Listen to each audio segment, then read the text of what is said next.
प्यारे बच्चों, कक्षा 12 के हिंदी विषय में आज इस वीडियो में आप भारतेंद्र हरिश्चंद्र जी द्वारा रचित यमुना छवि नामक अध्याय के अंतिम पद पढ़ेंगे।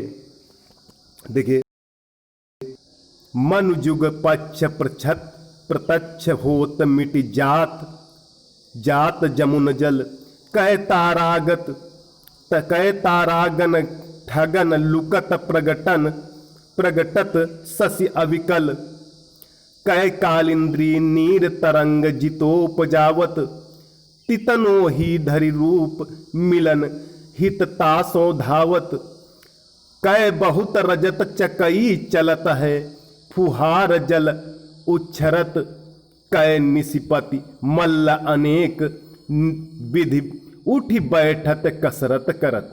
देखिए, मन जुग पक्ष प्रत्यक्ष होत मिट जात जमुन जल। भारतेंद्र हरिश्चंद्र जी कहते हैं कि यमुना के जल में कभी तो चंद्रमा का प्रतिबिंब दिखाई देता है तो कभी छिप जाता है। भारतेंद्र हरिश्चंद्र जी कहते हैं कि यमुना के जल में कभी तो चंद्रमा का प्रतिबिंब दिखाई देता है तो कभी छिप जाता है। कै तारागन ठगन लुकत प्रगटत शशि अविकल, अथवा तारों को ठगने के लिए चंद्रमा कभी छिप जाता है तो कभी प्रकट हो जाता है। अथवा तारों को ठगने के लिए चंद्रमा कभी छिप जाता है तो कभी प्रकट हो जाता है। कै कालिंद्री नीर तरंग जितो उपजावत, अथवा यमुना के जल में जितनी तरंगे उत्पन्न होती, अथवा यमुना के जल में जितनी तरंगे उत्पन्न होती हैं, तितनो ही धरि रूप मिलत हित तासो धावत, चंद्रमा उतने ही रूप धारण करके उन तरंगों से मिलने के लिए उत्साहित होकर दौड़ता रहता है। चंद्रमा उतने ही रूप धारण करके उन तरंगों से मिलने के लिए उत्साहित होकर दौड़ता रहता है। कै बहुत रजत चकई चलत कै फुहार जल उच्छरत, अथवा जल प्रतिबिंब के रूप में जल के भीतर चांदी की चकई चल रही हो, अथवा जल प्रतिबिंब के रूप में जल के भीतर चांदी की चकई चल रही हो, या जल की फुहारें उठ रही हो, कै निशिपति मल्ल अनेक विधि उठ बैठत कसरत करत, या फिर चंद्रमा रूपी पहलवान उठ बैठकर कई प्रकार की कसरतें कर रहा हो, या फिर चंद्रमा रूपी पहलवान उठ बैठकर कई प्रकार की कसरतें कर रहा हो।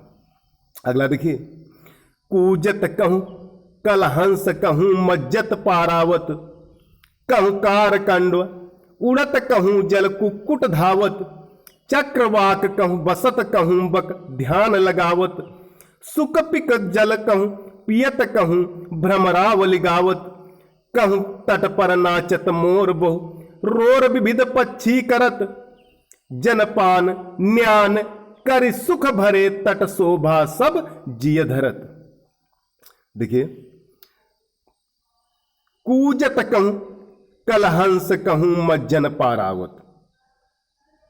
भारतेंद्र हरिश्चंद्र जी कहते हैं कि यमुना के जल में कूजते हुए राजहंस इधर उधर विहार कर रहे हैं। भारतेंद्र हरिश्चंद्र जी कहते हैं कि यमुना के जल में कूजते हुए राजहंस इधर उधर विहार कर रहे हैं, तो कहीं कबूतरों का समूह स्नान कर रहा है, कहूं काड़ काड़ उड़त कहूं जल कुक्कुट धावत, कहीं तो कौड़िल्ला पक्षी उड़ता हुआ दिखाई देता है, और कहीं पर जल मुर्गियां दौड़ती हुई दिखाई देती हैं, चक्रवाक कहूं बसत कह बक ध्यान लगावत, कहीं पर चकवा चकवी की जोड़ियां विहार करते हुए दिखाई देती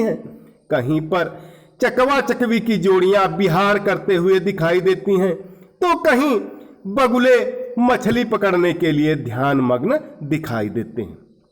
तो कहीं बगुले मछली पकड़ने के लिए ध्यान मग्न दिखाई देते हैं। सुख पिक जल पिसत जल कहूं भ्रमरावरि गावत, तो कहीं तोते और कोयल, तो कहीं तोते और कोयल यमुना का जलपान कर रहे हैं, तो कहीं तोते और कोयल यमुना का जलपान कर रहे हैं, तथा भंवरे खिले हुए कमलों पर गुनगुनाते हुए गा रहे हैं, तथा भंवरे खिले हुए कमलों पर गुनगुनाते हुए गा रहे हैं। कहूं तट पर नाचत मोर बहुरोड़ विविध पक्षी करत, तो कहीं यमुना के किनारे पर मोर नाच रहे हैं, तो कहीं यमुना के किनारे पर मोर नाच रहे हैं, तथा पक्षी मिलकर कलरव करते हुए शोर मचा रहे हैं, तथा पक्षी मिलकर कलरव करते हुए शोर मचा रहे हैं। जनपान न्यान कर सुख भरे तट शोभा सब जिय धरत, इस प्रकार विभिन्न प्रकार के पक्षी यमुना के जल का पान एवं स्नान करते हुए यमुना तट की शोभा बढ़ा रहे हैं। इस प्रकार विभिन्न प्रकार के पक्षी यमुना के जल का पान एवं स्नान करते हुए यमुना तट की शोभा बढ़ा रहे हैं। तो प्यारे बच्चों, इन्हीं दो पदों को पढ़िए और समझिए। धन्यवाद।